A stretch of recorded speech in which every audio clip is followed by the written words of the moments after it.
နေပြီးတော့ရွေးကောက်ထားတယ်ဆိုတော့ဘုရားသခင်ရွေးကောက်တဲ့သူတွေဘုရားသခင်ရွေးကောက်တဲ့အရာတွေကိုအမြဲတမ်းမကြိုက်တဲ့သူတော့ရှိတယ်ဘယ်သူလဲသလားစာရမာနပဲဘုရားသခင်လှုပ်တာနဲ့ဆန့်ကျင်ဘက်လှုပ်ချင်တဲ့သူရှိတယ်အဲဒါကြောင့်မလို့ကျွန်တော်တို့ဒီနေ့လဲဒီစပါးစေးနဲ့တော်မျိုးစေးဆိုတဲ့အကြောင်းကျွန်တော်တို့ဒီနှုတ်ကပတ်တော်အပြင်ပြန်လေ့လာဖို့ဖြစ်တယ်ကဘာဦးတွေကနေပြီးတော့လှုပ်လာတာယင်းနေ့ထက်ထိပဲစာတန်ရဲ့လှုပ်ဆောင်ခြင်းကမပြီးသေးဘူးပြီးခဲ့တဲ့ပတ်ထဲမှာလဲကျွန်တော်တို့အခုအသင်းတော်ထဲမှာလဲဆုတောင်းချက်တစ်ခုလဲပါတယ်ဒါအားလုံးယုံကြည်သူတွေကိုပြန်လဲတင်ပြခြင်းနဲ့ဆုတောင်းချက်အထူးသဖြင့်ကျွန်တော်တို့ကရားလူမျိုးတွေကျွန်တော်တို့ ਨੇ အခုပါဝင်နေတော့ကရားလူမျိုးတွေကိုကျွန်တော်တို့ဆုတောင်းပေးစရာလိုတယ်ဒါတောင်းပေးကြလားတော့မသိဘူးအခုမတောင်းပေးဘူးဆိုလဲအခုတောင်းပေးကြပါဘာလဲဆိုသူတို့ရဲ့ဝိညာဉ်ရေးရအပိုင်းမှာကရားလူမျိုးတွေကိုကျွန်တော်တို့ဆုတောင်းပေးစရာလိုတယ်အခုကဘာအခက်ခဲရှိလဲဆိုရင်တော်တော်များများသည်ကျွန်တော်တို့ကရင်နေဆိုရင်ကရင်လိုကျမ်းစာဖတ်တတ်တယ်သူတို့ဖတ်ဖို့ရန်အတွက်လဲကျမ်းစာလဲရှိတယ်ချင်းဆိုလဲချင်းလိုဖတ်ဖို့ရန်ရှိတယ်ဗမာဆိုလဲဗမာလိုဖတ်ဖို့ရန်ရှိတယ်အခုကရားလိုကတော့ဖတ်ဖို့ရန်ဖတ်ချင်တယ်ဆိုရင်တော့မှဓမ္မသစ်ပဲရှိတယ်ဓမ္မဟောင်းမရှိသေးဘူးဆိုတော့သူတို့ရဲ့ဝိညာဉ်ရေးရအပိုင်းမှာသူတို့ကဒီကျမ်းစာတမန်တရားနဲ့ပတ်သက်ပြီးတော့သူတို့လေ့လာဖို့ရန်ဒီစာရွက်စာပေမှာစာ၍ဒီအရာတွေအများကြီးနောက်ကျနေတယ်အဲ့ဒီအချိန်မှာနောက်ကျတဲ့အတိုင်းပဲသူတို့ကဒီရိုးရာကနေကြီးပြင်းလာတဲ့အတွက်ကြောင့်မလို့ဒီမှာပြန်ရောက်လာတဲ့အချိန်မှာသူတို့အထဲကလည်းမသိလို့ပဲဖြစ်မယ်သိလို့လည်းဖြစ်မယ်ဒီရိုးရာပိုင်းမှာပြန်လည်ပြီးတော့အားပေးတဲ့သူတွေရှိတယ်သူတို့အားပေးတာတွေမကဘူးအသင်းတော်အဲ့ဒီမှာနောက်ကနေပံ့ပိုးနေတဲ့အသင်းတော်လည်းရှိတယ်ရိုးရိုးအသင်းတော်တော့မဟုတ်စာတန်ရဲ့အသင်းတော်ပဲဖြစ်တယ်ရိုးရာကိုအားပေးတယ်ဆိုတော့ဒါစစ်မှန်သောအသင်းတော်မဖြစ်နိုင်ဘူးဒါကြောင့်မလို့ကျွန်တော်တို့အထူးတတိယဆုတောင်းပေးဖို့လိုတယ်ရိုးရာဒီနတ်စားတာတွေဘာတွေကိုကျွန်တော်တို့အဲ့ဒါတွေကဆိုရင်စာတန်ရဲ့အလုပ်တွေဖြစ်တယ်ဒါမှမဟုတ်ကျွန်တော်တို့တေးချာချာဆုတောင်းချက်ထဲမှာကျွန်တော်တို့ရဲ့ညီကိုတွေကိုဆုတောင်းပေးရအောင်ဆုတောင်းပေးဖို့လိုတယ်ဒါကြောင့်မလို့ဆုတောင်းပေးကြပါလို့ကျွန်တော်ပြန်လည်မေတ္တာရက်ခံလိုတယ်ပြီးတော့အခုဒီထဲမှာလဲကျွန်တော်တို့အဲ့ဒါလဲသတင်းပဲခုနကတော့လဲကျွန်တော်တစ်ခါပြောပြီးပြီJehovah Witness ရဲ့လှုပ်ရှားခြင်းကြောင့်ဒီမှာယုံကြည်သူတွေတော်တော်များများလဲJehovah Witness တဲ့ပါသွားကြတယ်ဆိုတော့စာတန်ကအလုတ်လုံနေတာကျွန်တော်တို့ကတော့မသိဘူးစာတန်ကတော့သူက overtime ဆင်းပြီးတော့လုပ်တယ်စာတန်က overtime ဆင်းပြီးတော့အလုပ်လုပ်တယ်ခရိယန်တွေကတော့မလုပ်နေလဲ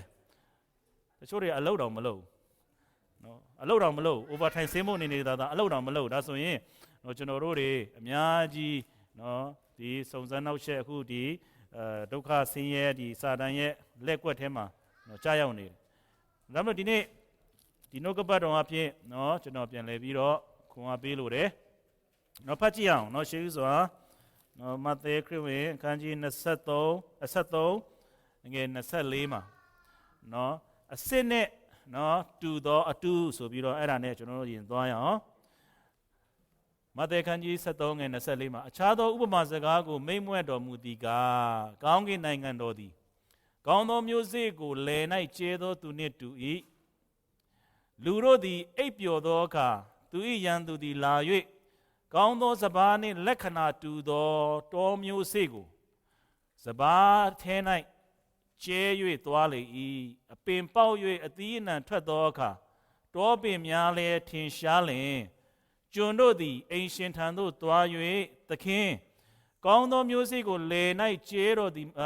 တော်မူသည်မဟုတ်လောတောပင်တို့သည်အဘယ်ကဖြစ်သည်နည်းဟုလျှောက်ကြလျင်အိမ်ရှင်ကဤအမှုရာကရန်သူပြုသောအမှုဒီဟုဆိုဤအဲ့ဒီခဏကျွန်တော်တို့သွားရအောင်ဒီမှာကျွန်တော်တို့လေ့လာစရာတွေအများကြီးတွေ့ရတယ်ဒီကျမ်းစာထဲမှာပဲဒီမှာကောင်းကင်နိုင်ငံတော်သည်လို့ပြောတယ်ကောင်းကင်နိုင်ငံတော်သည်ဘာနဲ့တူလဲကောင်းသောမျိုးစေ့ကိုလယ်၌ကျဲသောသူနှင့်တူ၏ဒါကဘာပေးထားတာလဲဆိုရင်ဥပမာပေးထားတာပုံဆောင်ထားတာဥပမာပေးထားတဲ့အရာဖြစ်တယ်ဆိုရင်ဒီမှာ လူတို့သည်အိပ်ပျော်သောအခါတဲ့နော်ရန်သူသည်လာ၍ကောင်းသောစပါးနှင့်လက္ခဏာတူသောတောမျိုးစေ့စပါးကိုကျဲသွားတယ်လို့ကျွန်တော်တွေ့ရဆိုရင်ဒီမှာအဲ့ဒီကျမ်းစာဖတ်ပြီးတော့နောက်အပိုင်းမှာကျွန်တော်ပြန်ဖတ်မယ်ဆိုရင်လေဆိုတာပါလေနော်မျိုးစေ့ကျဲတဲ့သူကဘာတူလဲမျိုးစေ့ကပါလေပြီးတော့တောမျိုးစေ့ကပါလေတောမျိုးစေ့ကျဲတဲ့သူကဘာတူလဲဆိုပြီးတော့နော်သခင်ခရစ်တော်ကနော်အ내အတိတ်ပဲပြန်ဖွင့်မှဖြစ်တယ်ဆိုတော့ဒီမဿဲထဲမှာလည်းဥစ္စာပေါ့နော်ကျွန်တော်တို့ဘာတွေ့ရလဲဆိုရင်သခင်ခရစ်တော်ကနော်ကျွန်တော်လည်းတစ်ခါကျမ်းစာသင်တဲ့ထဲမှာပါတယ်ဘာဖြစ်လို့ဥပမာစကားတွေနဲ့ပြောတာလဲနော်ဥပမာစကားတွေနဲ့ခရစ်တော်ပြောရတဲ့အကြောင်းရှိတယ်နော်သူပြောတယ်ဥပမာစကားနဲ့သူဘာလို့ပြောလဲဆိုရင်တဲ့နော်လူတိုင်းကိုသူဥပမာစကားနဲ့လူတွေအရှိမနော်ဥပမာစကားနဲ့ပြောပြီးတော့အခုဒီအတိုင်းပြောလိုက်မယ်ဆိုရင်တာမန်လူတယောက်ဆိုရင်ဒီစကားရဲ့အတိတ်ပဲကိုနားလည်နိုင်မလားနားမလည်နိုင်အခုတော့ကျွန်တော်တို့တချို့သိတယ်ဘာဖြစ်လို့လဲဆိုကျမ်းစာဖတ်ထားလို့နော်ဒီမှာအနတ်အတိတ်ပဲဖွင့်ထားတာရှိလို့အဲ့ဒီအချိန်မှာကျမ်းစာလည်းမရှိဘူးနော်ကျမ်းစာလည်းမရေးထားဘူးယေရှုခရစ်တော်ကအရှိကနေတုံသင်တယ်အဲ့မှာထိုင်နေတဲ့ပရိသတ်ကနားထောင်ယုံပဲဖြစ်တယ်ဆိုရင်သခင်ယေရှုခရစ်တော်ကသင်တဲ့အချိန်မှာဥပမာပေးတဲ့အချိန်မှာ तू ဘယ်တော့မှအနတ်အတိတ်ပဲကိုဘာဖြစ်လဲပြန်မပြောပြအောင်ဥပမာပေးတယ်အနတ်အတိတ်ပဲ तू မပြောပြဘူးဘသူတွေပဲပြောပြလဲသလားသူရဲ့တမန်တော်တွေတပည့်တော်တွေကိုပဲပြန်ပြောပြလေ့ရှိတယ်နော်အဲ့ဒါအကြောင်းရှိတယ်နော်ဘာဖြစ်လို့လဲဆိုရင် तू လူတွေကိုနော် तू နမိတ်လက္ခဏာတွေပြတယ်တကိုးတွေပြတယ်နော်ဒီမဿဲခန်းကြီး9ထဲမှာဆိုရင်တောင်ပေါ်ဒေသနာအဖြစ် तू ပြောတယ်ဒါပေမဲ့လူတွေကသူ့လက်ခံလားလက်မခံဘူးမုတ်ငါးလုံးနဲ့ငါးနှကောင်ကျွေးတယ်နမိတ်လက္ခဏာတွေပြတယ်သူ့ကိုဘာလုပ်ချင်လဲသူ့ကိုဒီဘယင်အနေနဲ့အတင်းတင်ချင်တယ်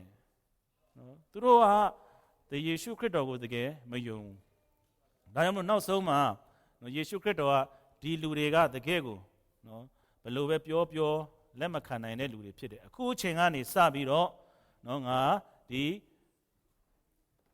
ဥပမာစကားနေတယ်ပဲငါပြောတော့မယ်ဥပမာစကားနဲ့အခုလဲဒီမှာယေရှုခရစ်တော်ကပြောသွားတယ်လူတွေနားမလည်နိုင်တဲ့အရာတွေကိုပဲသူပြောတော့တယ်တပည့်တော်တွေကိုပဲသူပြန်ရှင်းပြတယ်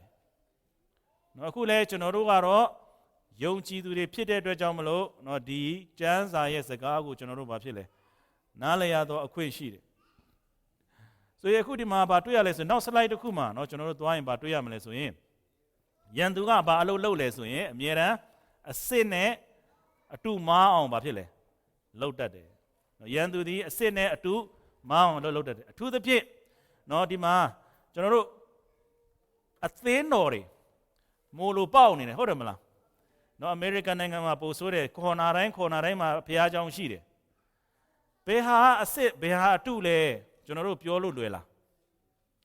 မလွယ်ဘူးနော်ပြောတတ်လားမပြောတတ်ဘူးနော်အခုကတော်တော်များများယေရှုပါတယ် Jesus ပါတယ်ဆိုရင်ဘာဖြစ်နေပြီလဲဒါကတော့ယုံကြည်သူတွေပဲလို့ထင်နေတာနော်တချို့နည်းနည်းemotion နဲ့ဥစားပေါ့နော်တကယ်ကိုနည်းနည်းအစစ်မြင့်တဲ့လူတွေကြတော့လေ hallelujah praise the lord လို့အော်လိုက်ရင်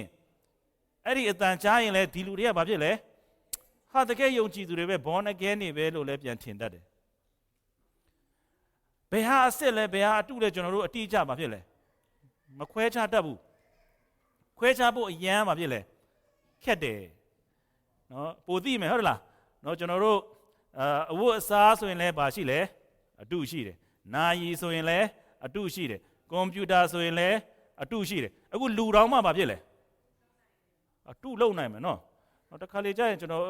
အိုလံပစ်မှာကြီးတဲ့အချိန်မှာကျွန်တော်မိမပြောတယ်အဲ့ဒီကောင်မလေးကအရန်တော်တာပဲကျွန်တော်မိမပြောတယ်အဲ့ဒါကောင်မလေးမဟုတ်ဘူးအဲ့ဒါယောက်ျားနဲ့မိမတော်မှခွဲခြားဖို့ဘာဖြစ်လဲခက်ခဲနေတယ်နော်မိန်းကလေးလိုလာတယ်သပင်ကလည်းရှည်လေးထားလိုက်သေးတယ်ဆိုတော့ဘာနဲ့တူမှာ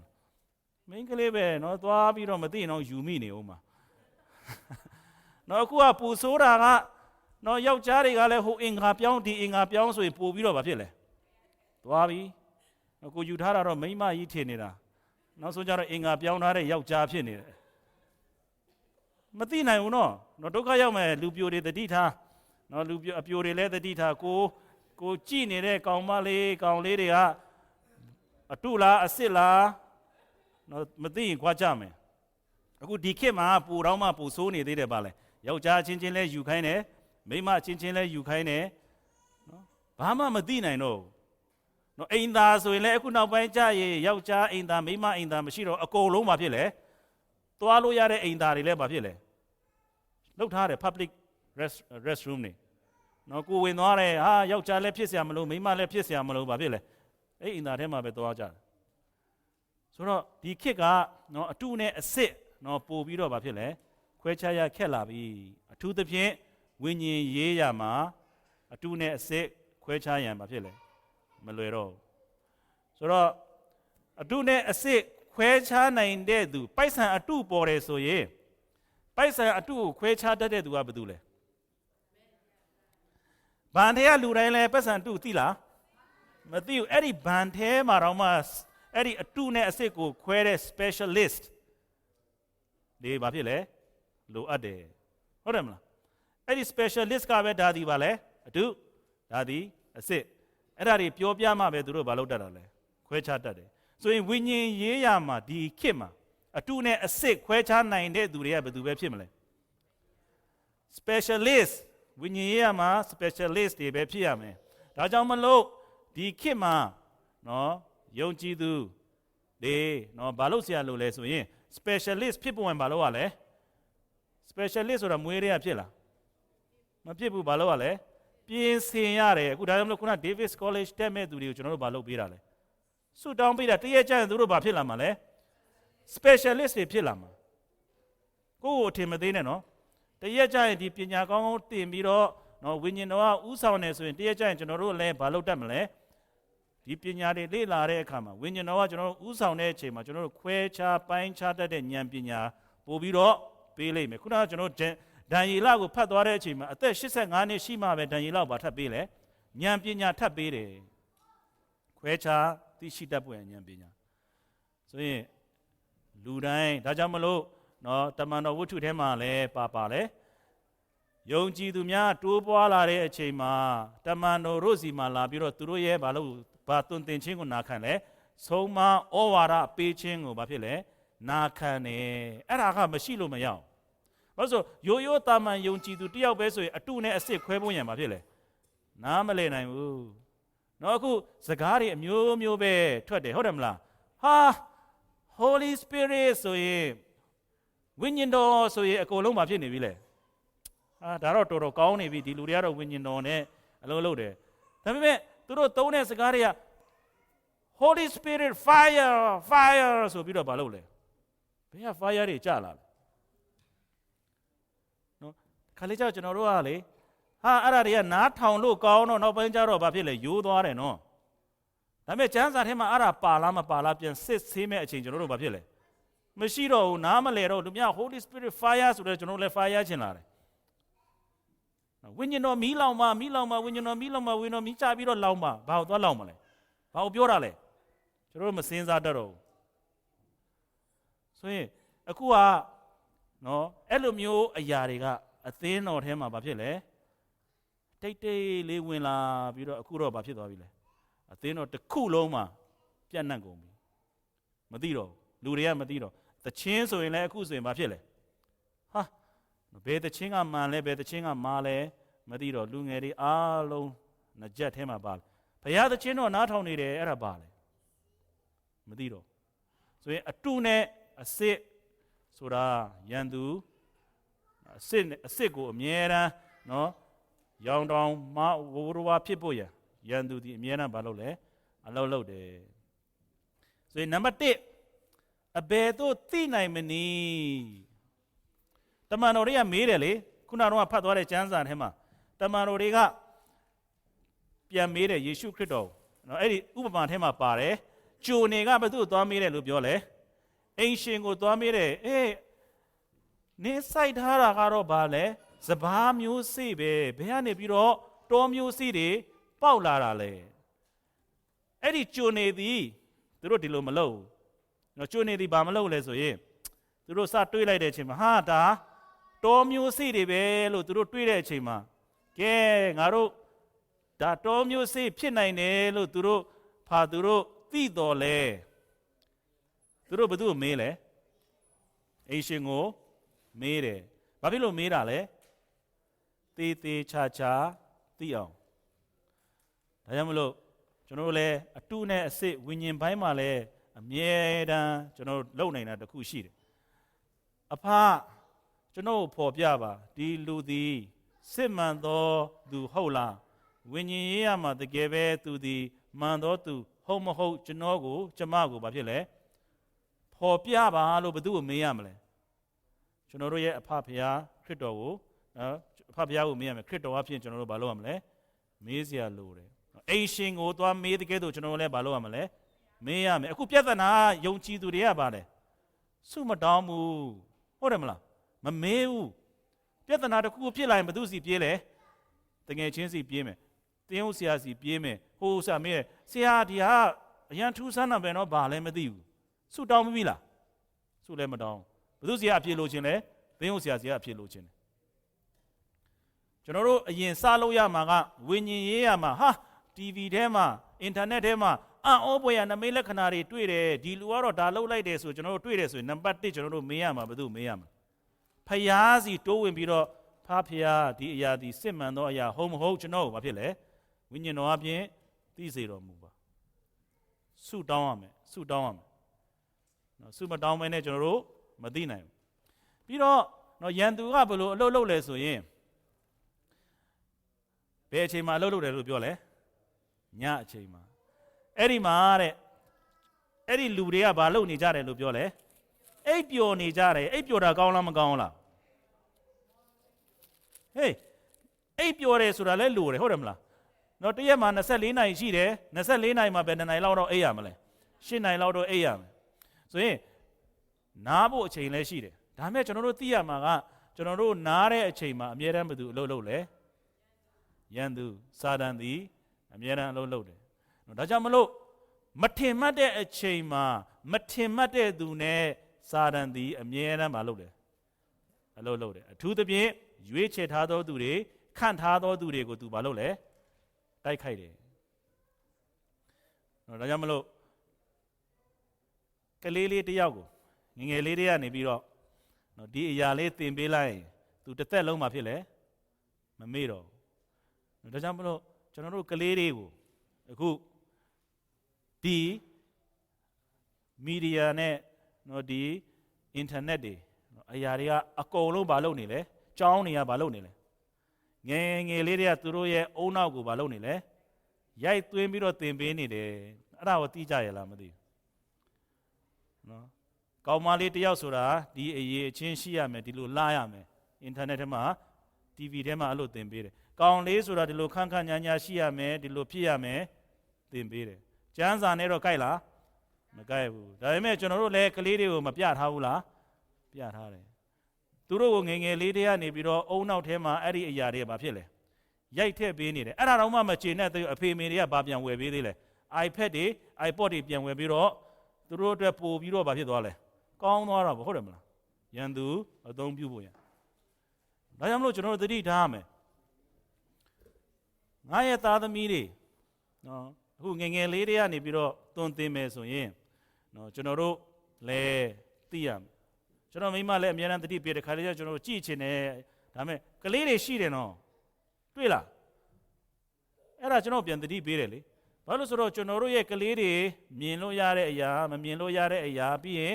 မကြိုက်မကောင်းတဲ့အရာတွေဘာဖြစ်လဲရှိတယ်နော်ဒီရန်ဖြစ်တာတို့ထိုးတာတို့ကြိတ်တာတို့ငငယ်လေးကသူတို့ကြည့်เสียဘာဖြစ်လဲမလို့ကျွန်တော်လူကြီးတွေကတော့အဲ့လိုပဲချိဖြစ်သွားတယ်ဒါပေမဲ့ကလေးတွေတွေ့ဘာဖြစ်လဲမကောင်း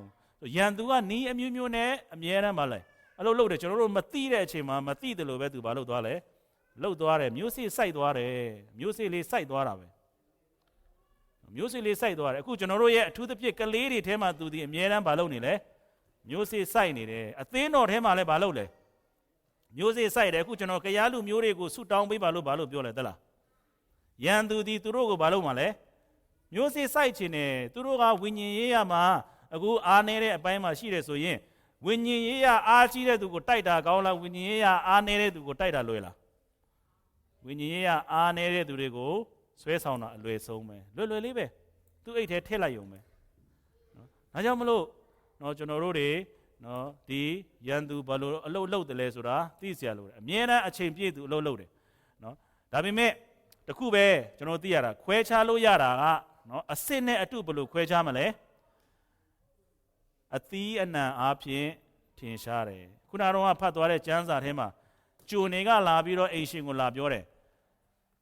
ဒီမှာကြည့်ဒီအပင်တွေကမြက်ပင်တွေပဲလို့သူတို့ဘယ်လိုသိလဲမြက်ပင်တွေကဘာလုပ်နေတာလဲမြက်အသီးသီးတာ哦စပားပင်တော့ဘာအသီးသီးလဲစပားအသီးသီးတယ်ဆိုတော့ဝိညာဉ်ရေးရမှာလဲကျွန်တော်တို့မြက်ပင်နဲ့စပားပင်နဲ့ဘယ်လိုခွဲခြားနိုင်မလဲနံပါတ်1ခုနကျွန်တော်ဘာလုပ်တယ်ဘာပြောလဲဆုတောင်းရမယ်နံပါတ်2ကတော့ဘာဖြစ်ရမလဲ specialist ဖြစ်ရမယ် specialist ဖြစ်မှာစပားပင်နဲ့မြက်ပင်နဲ့ဘာဖြစ်လဲခွဲခြားတတ်မယ်ကျမ်းစာဖတ်ရမယ်ကျမ်းစာထဲမှာဘာပြောလဲသိရမယ်အခုကယုံကြည်သူတော်တော်များများရဲ့ပြဿနာကျမ်းစာထဲမှာဘာပြောလဲသိလားမသိဘူးကျမ်းစာလည်းမဖတ်ဘူးနော်အဲ့ဒါဆိုတော့ဘယ်လိုတတ်မလဲကျွန်တော်ဘယ်လိုခွဲခြားတတ်မလဲလူများဒါပြောလိုက်တယ်ဆိုရင်နော်ကျမ်းစာထဲမှာနော်အယံကိုစာတန်ဒီအမြဲတမ်းဘာပဲသုံးတယ်သလားကျမ်းစာပဲသုံးတယ်ယေရှုခရစ်တော်ကိုလာပြီးတော့သူပြောတဲ့အချိန်မှာဘာနဲ့လာပြောလဲကျမ်းစာနဲ့လာပြောတယ်ကျမ်းစာလာဒီကနော်နင်းဒီတိုက်ပေါ်ကနေခုံချလိုက်ပါလားကောင်းကင်တမန်နေနင့်ကိုဘာဖြစ်လဲမဆချီပွေထားလိုက်မယ်ကျမ်းစာမမှန်ဘူးလားမှန်တယ်ဒါပေမဲ့ तू သုံးသွားတာမှန်လားမမှန်ဘူး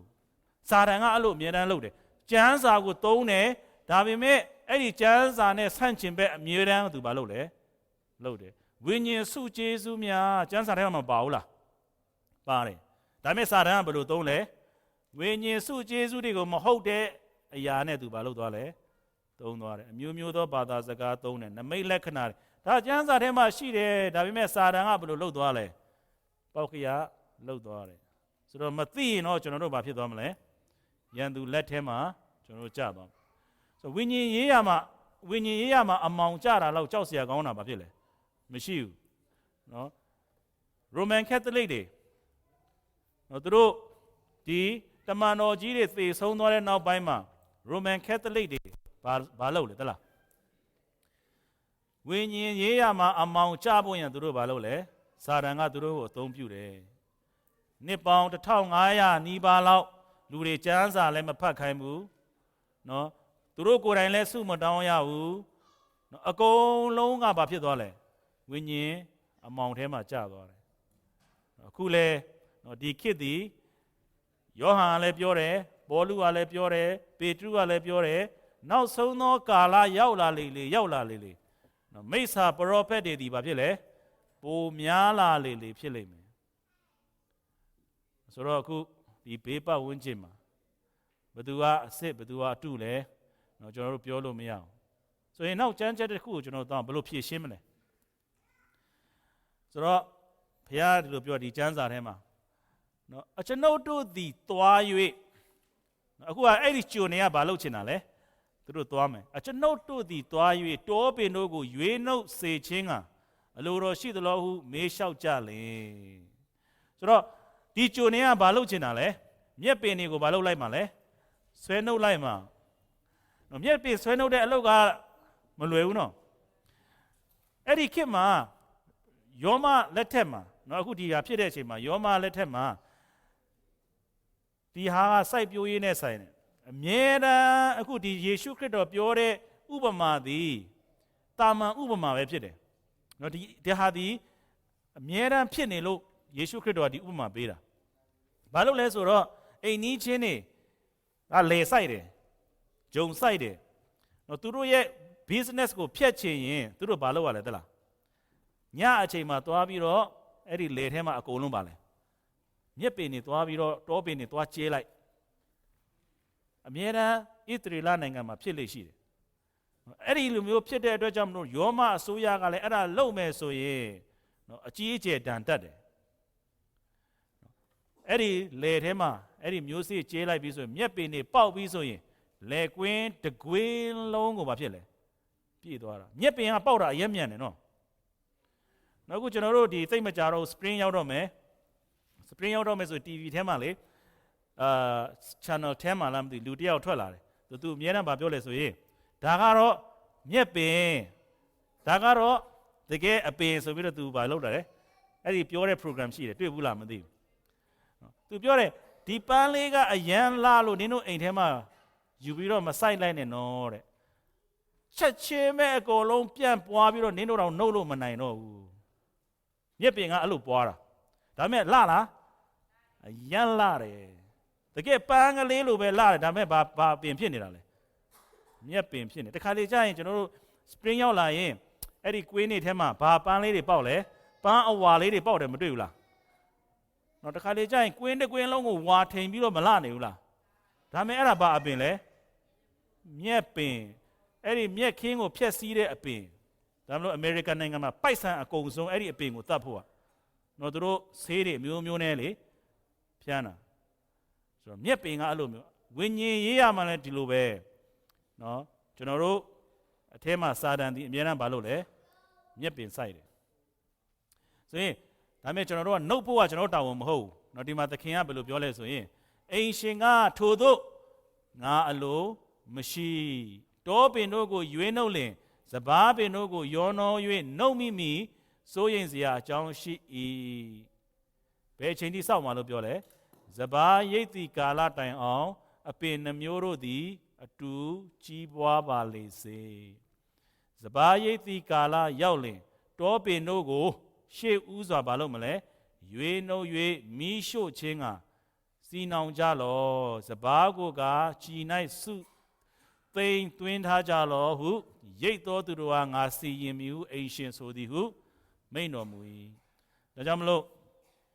ကျွန်တော်သိစရာတခုတော့လိုတယ်အစင်းနဲ့အတူတော့ကျွန်တော်တို့ခွဲခြားတတ်ဖို့ရန်ဘုရားသခင်အလိုရှိလားမရှိဘူးလား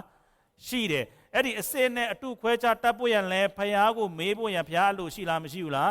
ရှိတယ်အစင်းနဲ့အတူသိဖို့ရန်ကျမ်းစာဖတ်ခြင်းဆုတောင်းခြင်းလေ့လာဖို့ရန်လဲမလိုဘူးလားလိုအပ်တယ်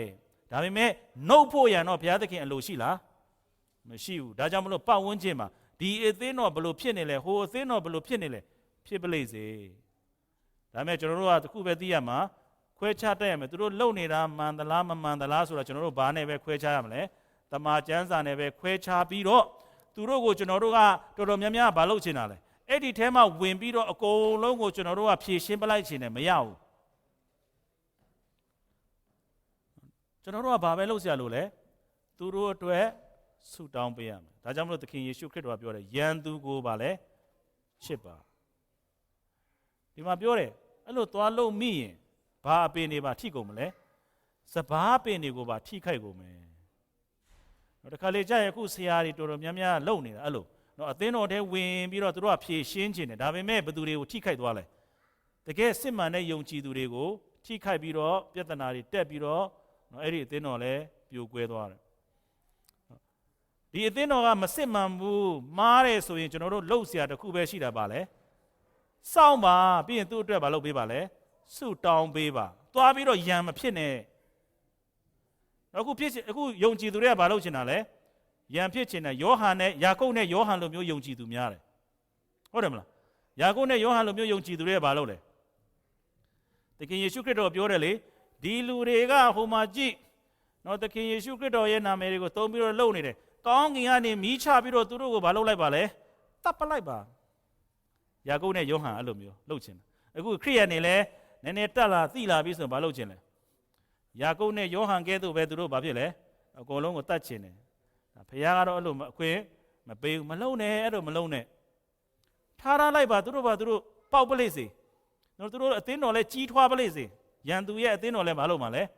ကြီးထွားမှာပဲရန်သူလဲအပင်စိုက်မှာပဲကြီးမှာပဲဒါပေမဲ့ဘယ်အချိန်ထိစောင့်မှာစပါးရိပ်ရာကာလထိစောင့်မှာနောက် slide တစ်ခုမှကျွန်တော်ကြည့်ရအောင်နှုတ်ပြရန်သခင်ဒီအလိုရှိလားမရှိဘူးလားမရှိဘူးသခင်တော့သိတယ်နော်သခင်နှုတ်ပြဖို့ရန်အလိုမရှိဘူးနော်စိုးရိမ်စရာအချက်ကခုနကျွန်တော်ပြောပြီးပြီဘာတွေလဲပါသွားနိုင်လဲစစ်မှန်သောယုံကြည်သူတွေလည်းဒုက္ခရောက်သွားနိုင်တယ်တချို့ နော်အခုကက်သလစ်ထဲမှာလည်းတချို့တွေစစ်မှန်သောကယ်တင်ခြင်းရတဲ့လူတွေရှိတယ်ကျွန်တော်သိတယ်ဒါပေမဲ့ကက်သလစ်ကိုသွားပြီးတော့တခါတည်းသွားတိုက်ခိုက်တဲ့အချိန်မှာဘယ်သူတွေကိုလဲထိလဲအဲ့ဒီစစ်မှန်တဲ့ယုံကြည်သူတွေကိုလည်းဘာဖြစ်လဲထိတယ်ဒါမှမဟုတ်ကျွန်တော်တို့ကဘာလုပ်ရမလဲဆိုရင်သိရင်လဲကျွန်တော်တို့ဘာလုပ်ရမလဲဆုတောင်းပေးရမယ်သူတို့နော်စိုးရိမ်စရာရှိတယ်နော်အတုများလဲဘာလုပ်နိုင်လဲကြီးပွားနိုင်တယ်နော်အသင်းတော်တွေအတုကြီးပွားနေတာတပုံကြီးပဲဟုတ်တယ်မလားနော်အခုတချို့ဆရာနာမည်တော့ကျွန်တော်မပြောတော့ဘူးသူရဲ့အသင်းတော်ဆိုရင်လူပေါင်း1000ကျော်အမြဲတမ်းမှာဖြစ်လေတက်တယ်ဒါပေမဲ့အပြစ်အကြောင်းပြောတယ်ဆိုရင်သူလက်မခံဘူးငရဲအကြောင်းပြောတယ်ဆိုရင်သူမကြိုက်ဘူးနော်ဘာအသင်းတော်လဲအဲ့ဒါဒါပေမဲ့ကျွန်တော်တို့နော်ဘာလို့ဆရာလို့လဲသိရမယ်ခွဲခြားတတ်ရမယ်ဒါပေမဲ့သူတို့ကျွန်တော်တို့တိုက်ခိုက်လို့ဘာဖြစ်လဲမဖြစ်ဘူးကျွန်တော်တို့တွေနော်အခုဒီဝိညာဉ်ရေးရပိုင်းမှာဖြစ်လာရင်နော်ယုံကြည်သူတွေဒီနော်ဒီအသင်းတော်လဲပါတယ်ယုံကြည်သူတွေဒီဝိညာဉ်ရေးရနဲ့ပတ်သက်လာရင်အညံ့ဆုံးပဲဟုတ်တယ်နော်ဝိညာဉ်ရေးရနဲ့ပတ်သက်လာရင်ယုံကြည်သူတွေဒီစိတ်မပါဆုံးပဲဘာဖြစ်လို့ကျွန်တော်တို့ပြောလဲသလားကျွန်တော်တို့နေ့စဉ်လုပ်တဲ့အရာတွေကြည့်ပါနော်ကျွန်တော်အပြစ်ပြောတာမဟုတ်ဘူးပြန်စဉ်းစားကြည့်ပါကျွန်တော်တို့အလုံးနဲ့ဒီဘုရားကျောင်းအရှိမထွက်ပြီးတော့ဥဆောင်တာနဲ့ဘယ်ဟာပို့ပြီးတော့နံပါတ်1ထားလဲအလုံးဟုတ်တယ်မလား praise and worship ဆိုတဲ့သူတွေ praise and worship practice လုပ်ဖို့ရဘယ်နှနာရီ practice လုပ်လဲ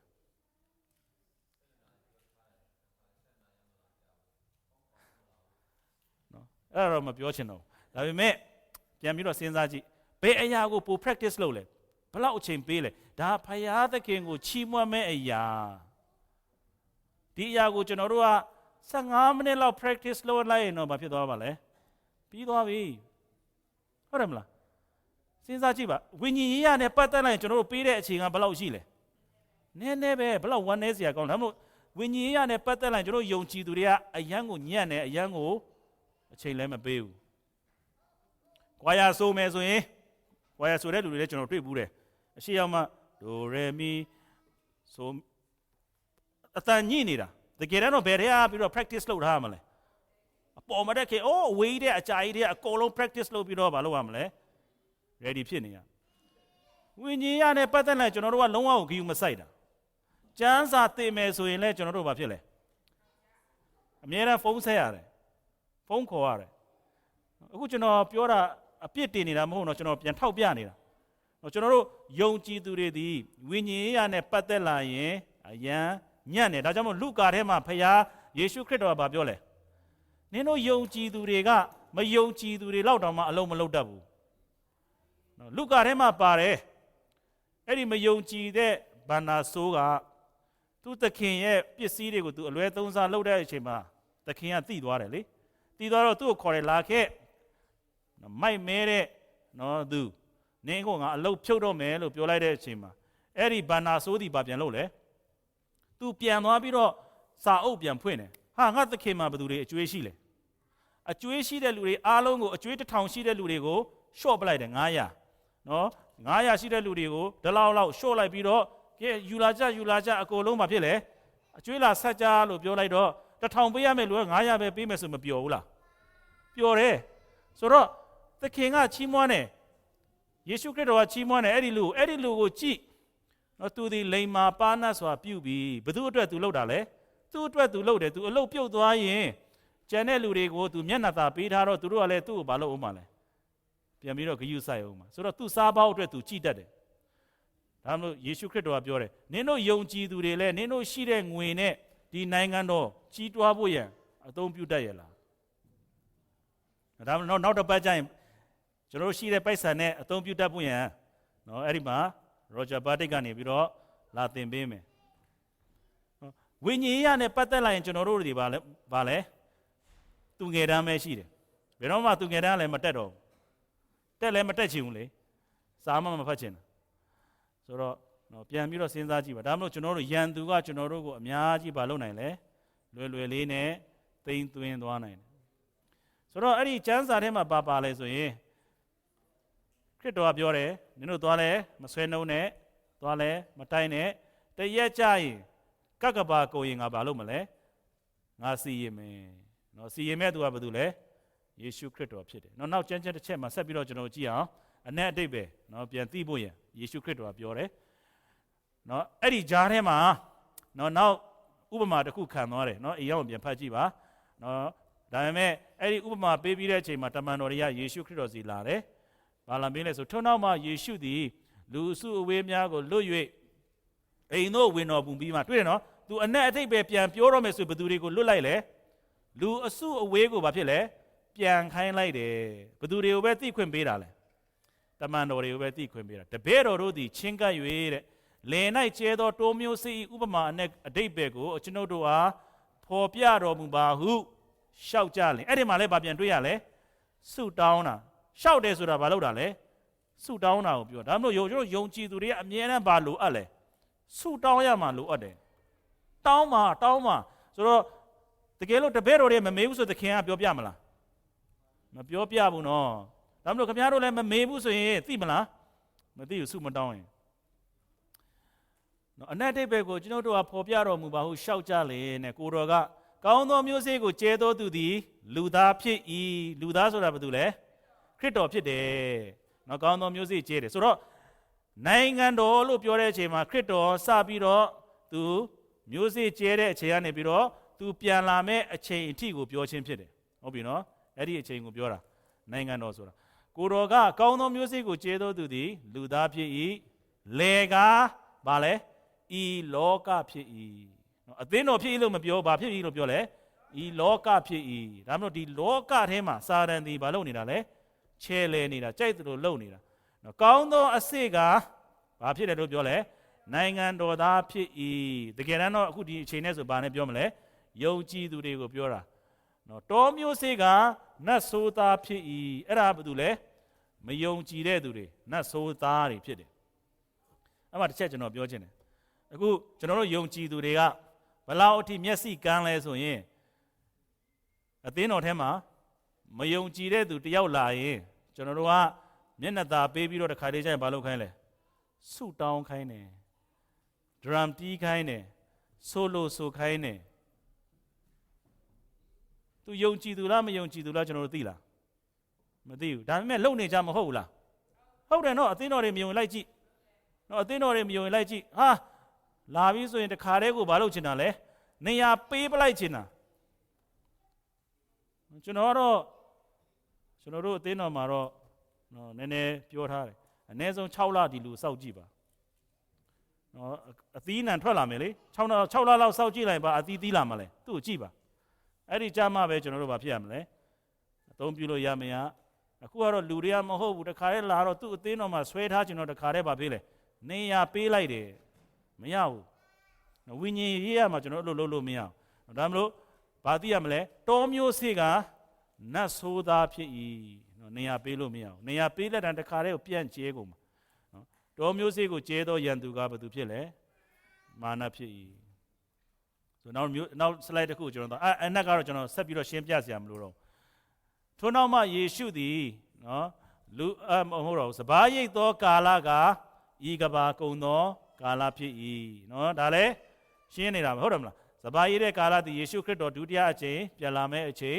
စပါးရိတ်သောသူကဘာသူဖြစ်မလဲကောင်းကင်တမန်ဖြစ်တယ်တွေ့တယ်နော်ခုနတော့ဘသူတွေကသွားရိတ်ချင်တာလဲနှုတ်ချင်တာလဲကြိုနေကယုံကြည်သူတွေကလှုပ်ချင်တာယုံကြည်သူတွေလှုပ်ဖို့ရအလုပ်ဟုတ်လားမဟုတ်ဘူးယုံကြည်သူတွေရဲ့အလုပ်ကဘာလဲမှန်လားမမှန်လားခွဲခြားတတ်ဖို့သခင်ကိုမေးဖို့ဟုတ်တယ်မလားပြီးရင်အချင်းချင်းပြန်လဲပြီးတော့ပြောဖို့နှုတ်ဖို့ရန်တာဝန်ကဘသူတာဝန်လဲကောင်းကင်တမန်ရဲ့တာဝန်ဖြစ်တယ်နော်တောပင်တို့ကိုရွေးနှုတ်၍မီးရှို့တဲ့ကဲ့သို့ဤကဘာဆုံး၌ဖြစ်လက်တံမယုံကြည်တဲ့သူတွေအဲ့ဒီချဲ့လေနေတဲ့သူတွေကိုလူသားသည်မိမိကောင်းကင်တမန်တော်တို့ကိုစေလွတ်ပြီးလင်မာယွင်းစေသောသူတို့နှင့်ဘယ်သူလဲမာယွင်းစေသောသူအသင်းတော်ကိုမာယွင်းစေသောသူဒီလောကကြီးထဲမှာချဲ့လေနေတာနော်အစိုးရမှစ၍အဲ့ဒါတွေအားလုံးကိုမလုပ်မှလဲအခုကျွန်တော်တို့အစိုးရလဲဘာဖြစ်လဲမာယွင်းစေသောသူထဲမှာဘာဖြစ်လဲ ပါတယ်ပြောဒီနိုင်ငံကျွန်တော်တို့လာတာထင်တာတော့ခရစ်ယာန်နိုင်ငံလို့ထင်တာဒါပေမဲ့အစိုးရသည်ပါအစိုးရလဲလုံးဝတမန်တရားနဲ့ဆန့်ကျင်တဲ့သူတွေဖြစ်တယ်ဒါကြောင့်မလို့သိရမယ်အဲ့ဒီလိုမျိုးလူတွေအဲ့ဒီမာယွန်းစေသောသူတွေမတရားသောအမှုကိုပြုသောသူရှိသမျှတို့ကိုနိုင်ငံတော်ထဲကရွေးနှုတ်၍တဲ့ဘာလို့မယ်လို့ပြောလဲငိုကြွေးခြင်းအံသွားခဲချစ်ခြင်းရှိရာမိဖို့၌ချလက်တံငရဲထဲမှာချငရဲထဲချတဲ့တာဝန်ကဒါကြောင့်မလို့ကျွန်တော်တို့ရဲ့တာဝန်မဟုတ်ဘုသူရဲ့တာဝန်လဲဖခင်ရဲ့တာဝန်သူရဲ့ကောင်းကင်တမန်တွေလုပ်မယ်ထိုအခါဖြောင့်မတ်သောသူတို့သည်နေထွန်းလင်းတဲ့ကဲ့သို့မိမိတို့အဖအီနိုင်ငံတော်၌ထွန်းလင်းကြလက်တံကြားစရာနားရှိသောသူမိသည်ကကြားပါစေဒါတော့ရှင်းနေတာပဲဒီဖခင်ကသူစီရင်မဲ့အချိန်သူလုံးမဲ့အရာကိုဖော်ပြထားပြီးသားဒါမှမဟုတ်ကျွန်တော်ဗာပြောချင်လဲဆိုရင်အစစ်နဲ့အတုခွဲခြားတတ်ဖို့ရန်တော့ယုံကြည်သူတိုင်းမှာဘာဖြစ်လဲနားလေဖို့ရန်လိုအပ်တယ်ဒါကြောင့်မလို့ဒီအသင်းတော်မှာပါဝင်တဲ့လူလဲဟာသင်းအုပ်ဆရာဆိုပြီးတော့အကုန်လုံးယုံကြည်လို့မရအောင်ကျွန်တော်ကလည်းဘာလုပ်ရမလဲစစ်ဆေးရမယ်ကိုခရုစ်ကိုလည်းဘာလုပ်ရမလဲစစ်ဆေးရမယ်ဒီအပေါ်မှာတက်လာတဲ့လူအကုန်လုံးဘာလုပ်ရမလဲစစ်ဆေးရမယ်ဒါကြောင့်မလို့ကျွန်တော်အသင်းတော်လူကြီးတွေကိုလည်းဘာလုပ်နေတာလဲအခုကျမ်းစာသင်နေတယ်သူတို့လည်းစစ်ဆေးခံနိုင်အောင်ကျမ်းစာသင်ပေးနေတာစစ်ဆေးပြီးတော့မှပဲသိရမယ်ငါဒီအသင်းတော်မှာပါဝင်သင့်လားမပါဝင်သင့်လားအရင်စစ်ဆေးကြည့်ပါသူတို့လောက်တာမှန်လားမမှန်လားသူတို့အတုလားအစစ်လားတမန်ကျမ်းစာနဲ့မကိုက်ဘူးဆိုရင်တော့လုံးဝအာမနာနဲ့ဘာလုပ်ပါလဲထွက်သွားလိုက်ဒီမှာလဲစစ်ဆေးကြည့်ပါမှန်လားမမှန်လားနှုတ်ကပတ်တော်နဲ့ဘာဖြစ်လဲပြန်ကြည့်ရမယ်သိရမယ်အဲ့ဒါမှပဲကျွန်တော်တို့ဘာလုပ်ရမှာပါဝင်သင့်မပါဝင်သင့်ကျွန်တော်တို့စဉ်းစားအခုကတော်တော်များများအဲ့လိုမဟုတ်ဟိုမှာ insurance ပေးတယ်ငါတို့သေရင်ငါတို့လက်ခံမယ်ဆိုတော့တခါတည်းဘာဖြစ်လဲ member သွားဝင်တယ်မရဘူးကျွန်တော်တို့ဘာလုပ်ရမလဲစစ်ဆေးရဆိုတော့ကျမ်းချက်တစ်ချက်ကိုကျွန်တော်ကြည့်အောင်ဘာဖြစ်လို့ပြောလဲဆိုရင်မိစ္ဆာတမန်တော်တွေအများကြီးရှိလို့ဖြစ်တယ်ဒီလောကထဲမှာမိစ္ဆာတမန်တော်ဘာဖြစ်လဲတပုံကြီးပဲရှင်ပေါလုကဒီလိုပြောတယ်နှစ်ကောထဲမှာအခွင့်ရလိုသောသူတို့သည်အခွင့်မရစေခြင်းက၎င်းဝါကြွားခြင်းအရာ၌သူတို့သည်ငါတို့ကဲ့သို့ထင်ရှားစွာဖြစ်စေခြင်းက၎င်းငါပြုခဲ့ပြီးသည့်အတိုင်းအစဉ်ပြေအောင်မယ်ရှင်ပေါလုပြောချင်တာတော့ငါလုပ်ဆရာရှိတာငါဆက်လုပ်အောင်မယ်ငါလုပ်တဲ့အတိုင်းငါဆက်လုပ်အောင်မယ်အကြောင်းမူကားဘာဖြစ်လို့လဲဆိုရင်ထိုသူတို့သည်မိစ္ဆာတမန်တော်ဖြစ်ကြ၏ဘာဖြစ်လို့လဲဆိုအဲ့လိုမျိုးလူတွေတပုံကြီးရှိနေလို့ကျွန်တော်လည်းအခုနှုတ်ကပတ်တော်တိုင်းဆက်ပြီးတော့သင်ဆရာရှိကျွန်တော်လည်းဘာလုပ်အောင်မလဲဆက်သင်ရအောင်မယ်ကြိုက်သည်ဖြစ်စေမကြိုက်သည်ဖြစ်စေဘာဖြစ်လဲပြောရအောင်မယ်ဒီရှိရတယ်ဘာလို့ဆိုတော့မိစ္ဆာတမန်တော်တွေကိုကျွန်တော်လက်ခံလို့မရအောင်မိစ္ဆာတမန်တော်များဖြစ်ကြ၏ခရစ်တော်ဤတမန်ဖြစ်ရောင်ဆောင်၍လက်ဖြားတတ်သောအမှုဆောင်ဖြစ်ကြ၏ဒါမှမဟုတ်သင်အုပ်ဆရာတိုင်းလာရင်ကျွန်တော်တို့လက်ခံလို့မရတာဆရာကြီးပဲနေ့တိုင်းအပတ်တိုင်းတရားဟောတယ်ဟုတ်တယ်ကျွန်တော်အပတ်တိုင်းဘာဖြစ်လို့တရားဟောလဲဆိုလှုပ်ဆရာရှိတာဆက်လုပ်အောင်မပြီးသေးလို့ကျန်တဲ့လူတွေလည်းကျွန်တော်မသိဘူးမှန်လားမမှန်လားမသိဘူးဒါကြောင့်မလို့လူတိုင်းကလည်းအပေါ်တင်လို့မရအောင်ကျွန်တော်ဒီမှာသိမယ်မိန်းမတွေလည်းကျွန်တော်ဒီအပေါ်မှာမတင်ဘူးဘာဖြစ်လို့လဲမေးချင်တဲ့လူတွေရှိမယ်ကျမ်းစာနဲ့မကိုက်လို့ဒါမလို့မိစ္ဆာတမန်တော်တွေရှိတယ်ခရစ်တော်ဤတမန်တော်ဘာလို့ကြလဲဖြစ်ရောင်ဆောင်တယ်လက်စားတတ်သောအမှုဆောင်ဖြစ်တယ်ဤအမှုသည်အံ့ဩဖွယ်ဖြစ်သည်မဟုတ်လူတွေကတော့အံ့ဩနေတယ်အခုကဤအမှုသည်အံ့ဩဖွယ်ဖြစ်သည်မဟုတ်ဘာဖြစ်လို့လဲကဘာဦးတွေကဖြစ်နေတာစာတန်ကဒီလိုလုပ်နေဘာဖြစ်လို့လဲဆိုစာတန်ပင်လင်းသောကောင်းကင်တမန်ဖြစ်ရောင်ဆောင်တတ်၏စာတန်တော်မှာကောင်းကင်တမန်အစစ်ဖြစ်ရောင်ဆောင်တယ်ဟုတ်တယ်မလားဆိုတော့ဘာပြောစရာရှိသေးလဲရှင်ပေါလုကပြောတယ်တို့ဖြစ်၍သူဤဆရာတို့သည်အခုဒီမှာမမှန်တဲ့မိစ္ဆာ prophet ဆရာတပုံကြီးမရှိဘူးလားရှိတယ်သူဤဆရာတို့သည်လည်းဖြောင့်မတ်ခြင်းတရားကိုဟောသောဆရာဖြစ်ရောင်ဆောင်လင်အဘယ်ဆိုပွဲရှိသနည်းဘာမှပြောစရာမလိုတော့ဘူးသိထားဖို့ကဆရာတုဆရာရောင်နေပါဖြစ်လေတပုံကြီးရှိမယ်စာတန်လွတ်ထားတဲ့သူတွေတပုံကြီးရှိမယ်အဲ့ဒါတွေ့ရင်နင်တို့အံ့ဩဆရာဘာဖြစ်လဲမလိုဘူးဒါမဲ့တခုတော့သိရမှာဘာလို့ရမလဲအတုနဲ့အစစ်တော့ဘာဖြစ်လဲခွဲခြားတတ်ဖို့လိုတယ် အတူနဲ့အစစ်ခွဲခြားတတ်ဖို့ရင်လည်းကျွန်တော်တို့ဘာလုပ်ရမလဲသိရမယ်နော်ဒီကျမ်းစာသခင်ခရစ်တော်ပြောနေတာဒါပဲလေလုတ်တဲ့လူဆိုတော့မပင်ပန်းဘူးလားပင်ပန်းနဲ့ဘာလို့ရလဲမြေကြီးတူးရတယ်မြေကြီးဆွရတယ်စပါးစစ်လဲချရတယ်နည်းနည်းနော် experience ရှိတဲ့လူတွေမဟုတ်သူတို့ experience တပုံကြီးရှိလို့နော်သူတို့လဲဆိုင်ရင်ဘယ်အချိန်မှာအပေါက်မလဲဘယ်အချိန်မှာရိတ်ရမလဲအကုန်လုံးသိတယ်သူတို့ယုံကြည်သူတွေလည်းဒီလိုပဲကျွန်တော်တို့နော်အသင်းတော်မှာပါဝင်နေပြီးအသင်းတော်မှာလုပ်မယ်ဆိုရင်ကျွန်တော်တို့ဒီနှုတ်ကပတ်တော်တွေပြောရင်ကျွန်တော်တို့ဘာရှိရမလဲသိရမယ်နားလည်ရမယ်တက်ရမယ်လေ့ကျက်ရမယ်အဲ့ဒါမှပဲဥဆောင်လို့ရမယ်ဒါကြောင့်မလို့ဒီမှာမိစ္ဆာတမန်တော်တွေရှိတယ်တတိထားပါနော်ကျွန်တော်တို့အသင်းတော်မှာလည်းအကုန်လာပါဝင်ကြပါလို့ကျွန်တော်မပြောလို့ဘူးတခြားအသင်းတော်မှာလည်းသွားပါကြပါလို့ကျွန်တော်မပြောလို့ဘူးပါမယ်ဆိုရင်ဘာလုပ်ရမလဲခွဲခြားပိုင်းခြားတတ်တဲ့ဉာဏ်ပညာရှိရမယ်မရှိဘူးဆိုလည်းဘုရားကိုမေးပါစစ်မှန်သောဉာဏ်ပညာဘုရားစီကတောင်းပါနော်နောက်ဆုံးနှစ်သက်အခန်းကြီး1ကိုကျွန်တော်တို့ကြည့်အောင်နော်စီရင်ချက်ကအဘယ်သို့နည်းဟုမူကားသခင်ယေရှုသည်တကိုးရှိသောကောင်းကင်တမန်တော်တို့နှင့်အတူတွေ့တယ်နော်ခုနကတော့မဿဲဖတ်သွားတာနော်အခုနှစ်သက်ထဲမှာလည်းဗာပြောလဲသခင်ယေရှုသည်တကိုးရှိသောကောင်းကင်တမန်တို့နှင့်အတူကောင်းကင်ဘုံကပေါ်ထွန်း၍ဘုရားသခင်ကိုမသိသောသူနော်ခုနကတော့ဗာပြောလဲလိန်လေလက်ဖျားတဲ့သူနော်ဒီမှာမသိသောသူငါတို့သခင်ယေရှုခရစ်ဧဝံဂေလိတရားကိုနားထောင်သောသူတို့ကိုမီးလျံအားဖြင့်ဒဏ်ပေးတော်မူသောအခါသင်တို့ကိုဆင်းရဲစေဘူးသောသူတို့၌ဆင်းရဲခြင်းကို၎င်းဆင်းရဲခံသောသင်တို့၌ငါတို့နှင့်အတူချမ်းသာခြင်းကို၎င်းဘုရားသခင်ဆက်ပေး၍တရားသဖြင့်စီရင်တော်မူလိမ့်မည်။နော်ဒီကျမ်းစာဘာပြောနေတာလဲ။နင်တို့စိတ်ပူစရာမလိုဘူး။လာလို့မှာကဘယ်သူပဲလုပ်မှာလဲ။ယေရှုခရစ်တော်ငါပဲတောင်းယူသွားမယ်။ဒါမဲ့တခုပဲရှိတာဘာလို့ပါလဲ။အတူနဲ့အစစ်ခွဲခြားတတ်ပါအတူနဲ့အစစ်ခွဲခြားတတ်အောင်လဲယေရှုဖခင်ကိုမေးပါဓမ္မကျမ်းစာကိုလေ့လာပါပြီးတော့အချင်းချင်းပြန်လည်ပြီးတော့မလုပ်ကြပါဝေငှားကြပါတတိပေးကြပါဝိညာဉ်ရေးရမှာတုံညမဖြစ်စေနဲ့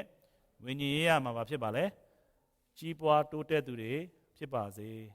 နော်အားလုံးကိုဘုရားသခင်ကောင်းကြီးပေးပါစေဆုတောင်းရအောင်ဖခင်ဘုရားကျေးဇူးတင်ပါတယ်ယနေ့ဤနှုတ်ကပတ်တော်သည်ဤဥပမာစကားသည်ကိုတော်ကိုယ်တိုင်တမန်တော်တို့ကိုပြောခဲ့သောအရာဖြစ်ပါတယ်စာတန်သည်အိုးသားမီးတို့မထင်မှတ်သောအချိန်အိပ်ပျော်နေသောအချိန်နိုင်မှာမထင်မှတ်သောသူများအဖြစ်အမြဲပင်အလုံးလုံးတတ်ပါတယ်အခုဒီလောကကြီးထဲမှာလည်းစာတန်လှုပ်ထားသောအရာသည်များစွာရှိပါတယ်အထူးသဖြင့်ဤအမေရိကန်နိုင်ငံကိုလွန်ခဲ့သောနှစ်ပေါင်းများစွာထဲကသူသည်မျိုးစေ့ကျဲထား၍ယခုဆိုလေကျောင်းများမှာကျမ်းစာဖတ်ခွင့်မရှိတော့ပါဆုတောင်းခွင့်မရှိတော့ပါဖဗျာဤလူတွေရှေ့မှာတရားဟောဖို့ရန်ပင်အခွင့်တောင်းရသောအချိန်ဖြစ်ပါတယ်ဤစာတန်ရဲ့အရာကိုဖဗျာလှုပ်တဲ့အရာကိုလက်ခံနေတော်သူလောကကြီးမှာတပုံကြီးရှိပါတယ်အသင်းတော်ထဲမှာလည်းစာတန်သည်လှုပ်ရှားနေပါတယ်မျိုးစေ့မမှန်သောမျိုးစေ့ကိုမိစ္ဆာဆရာများအားဖြင့်သူသည်အမျိုးမျိုးကျဲနေတယ်ဖဗျာဤနှုတ်ကပတ်တရားတော်ကိုအသုံးပြုပြီးတော့ရောင်တောင်ဝိုးတော်ဖြစ်အောင်အမျိုးမျိုးသူသည်လုပ်နေပါတယ်